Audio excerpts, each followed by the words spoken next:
അടുത്തതായിട്ട് നമുക്ക് രണ്ടാളുകളെ പരിചയപ്പെടാം. അവർ എന്താണ് ചെയ്തത്, അതിലൂടെ അവർ എന്താണ് ലക്ഷ്യം വയ്ക്കുന്നത് എന്നൊക്കെയാണ് കാണാൻ പോകുന്നത്, മനസ്സിലാക്കാൻ പോകുന്നത്.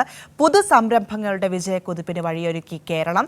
ഈ ദമ്പതികളുടെ വിജയഗാഥ തന്നെയാണ് പുതിയ സംരംഭകർക്ക് നൽകുന്ന വലിയ പാഠം. 1 കിലോ മുന്തിരിയിൽ നിന്നാണ് വലിയ ഒരു സംരംഭം എന്ന ആശയത്തിലേക്കും വിജയത്തിലേക്കും ഇവർ എത്തിയത്. അതെന്താണെന്ന് നമുക്കൊന്ന് കാണാം.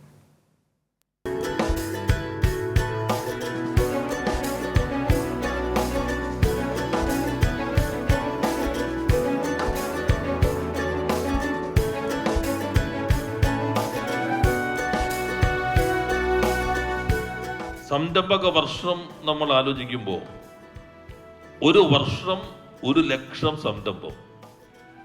പലരും ചോദിച്ചു, കേരളത്തിലാണോ ഇത് നടപ്പിലാക്കാൻ പോണത്? ഇവിടെ ആകെ ഈ പെട്ടിക്കടയും ബാർബർ ഷാപ്പും പിന്നെ ബീവറേജ് അല്ലേ ഉള്ളൂ. ഇതാണല്ലോ നമ്മുടെ സോഷ്യൽ മീഡിയയിലൂടെയുള്ള ഒരു പ്രചാരവേല. 3,66,344 യൂണിറ്റുകൾ 2 വർഷം 8 മാസത്തിനുള്ളിൽ കേരളത്തിൽ വന്നു. 21,498.47 കോടിയുടെ നിക്ഷേപം വന്നു. 7,13,075 തൊഴിലവസരമുണ്ടായി. ചെറിയ ചെറിയ സംരംഭങ്ങളാണ്. ഇപ്പോൾ കാട്ടാക്കടയിൽ തന്നെയുള്ള സംരംഭങ്ങളുടെ ചിലത് ഇവിടെ എക്സിബിഷനിലുണ്ടല്ലോ. വ്യവസായ മന്ത്രി പി രാജീവിന്റെ ഈ വാക്കുകളുടെ അനുഭവ സാക്ഷ്യമാണ് ബാലരാമപുരം സ്വദേശികളായ അബ്ദുള്ള മുഹമ്മദ് സാലിയുടെയും ഭാര്യ ജിൻഷ ബീഗത്തിന്റെയും വിജയഗാഥ. വിഷരഹിതമായ കൃത്രിമത്വമില്ലാത്ത എന്തെങ്കിലും ചെയ്ത് കൊടുക്കണമെന്ന ആഗ്രഹത്തിൽ തുടങ്ങിയ ഒരു സംരംഭമാണ് ഇയോ ഫ്രഷ് ബോൾ ഗ്രേപ്സ്. ഇയോ എന്ന് പറയുകയാണെങ്കിൽ IU ആൻഡ് അതേഴ്സ് എന്നാണ്, അതായത് ഞാനും നിങ്ങളും മറ്റുള്ളവരും.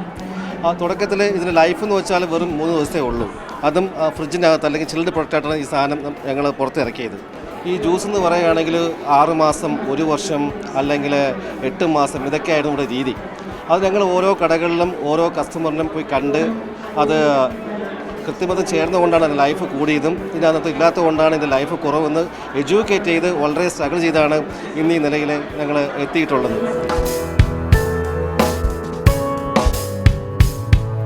പ്രവാസ ജീവിതം അവസാനിപ്പിച്ച് നാട്ടിലെത്തി ആരംഭിച്ച ചെറിയ സംരംഭം ഇന്ന് നിരവധി പേർക്ക് തൊഴിൽ നൽകുന്ന നല്ല വരുമാനമുള്ള സ്ഥാപനമായി ഇയോ ബോൾ ഗ്രേപ്സ് ജ്യൂസ് മാറി. അപ്പോൾ ജനങ്ങൾ അംഗീകരിച്ച ശേഷം മാത്രമാണ് ഞാൻ വീട്ടിൽ വെച്ച് തുടങ്ങിയ സാധനം ഇന്ന് ഗോവിന്ദമംഗലത്ത്, കുരുട്ടമ്പലത്തെ ഗോവിന്ദമംഗലത്ത് നല്ല രീതിയിൽ വലിയൊരു യൂണിറ്റൊക്കെ ഇട്ട് കന്യാകുമാരി മുതൽ കോഴിക്കോട് വരെ ഇന്ന് സപ്ലൈ ഉണ്ട്. ലൂലു, പോത്തീസ്, അതേമാതിരി KIMS, NIMS, hospitals, cinemas, bakeries എല്ലാ സ്ഥലങ്ങളിലും ജനങ്ങളുടെ പിന്തുണ കൊണ്ട് ഞങ്ങൾ ഇന്ന് നല്ല രീതിയിൽ ഇത് ചെയ്തു വരികയാണ്. ഇന്ന് ഏകദേശം 50 പരം നമ്മുടെ സ്റ്റാഫുകളും ബാക്കി ഒരു 50 പരം പരോക്ഷമായ ആളുകൾക്ക് തൊഴിൽ കൊടുക്കാൻ ഈ ഒരു ജ്യൂസിൽ കൂടെ നമുക്ക് സാധിക്കുകയുണ്ടായി. തുടക്കം എനിക്ക് അറിയായിരുന്നു ഇതെന്തായാലും സക്സസ് ആവും. കാരണം പ്രിസർവേറ്റീവ്സ് ഒന്നും ഇല്ലാതെ എന്താ പറയുക, ഒരു ആർട്ടിഫിഷ്യൽ ഒരു ഏജൻറ് ഇല്ലാതെ ഒരു ഫുഡ് കിട്ടുക എന്ന് ഇപ്പോഴത്തെ കാലത്ത് കിട്ടുക എന്നുള്ളത് അത് വളരെ റെയറായിട്ടുള്ളൊരു സംഭവമാണ്. അപ്പോൾ പുള്ളി ഇങ്ങനെ തുടങ്ങുന്നു എന്ന് പറഞ്ഞപ്പോൾ എനിക്ക് എന്തായാലും അത് ഉറപ്പുണ്ടായിരുന്നു ഇത് സക്സസ് ആവും. വ്യവസായ വകുപ്പിന്റെ പിന്തുണയും ഇവർക്ക് വലിയ പ്രതീക്ഷയും ഊർജവും നൽകി.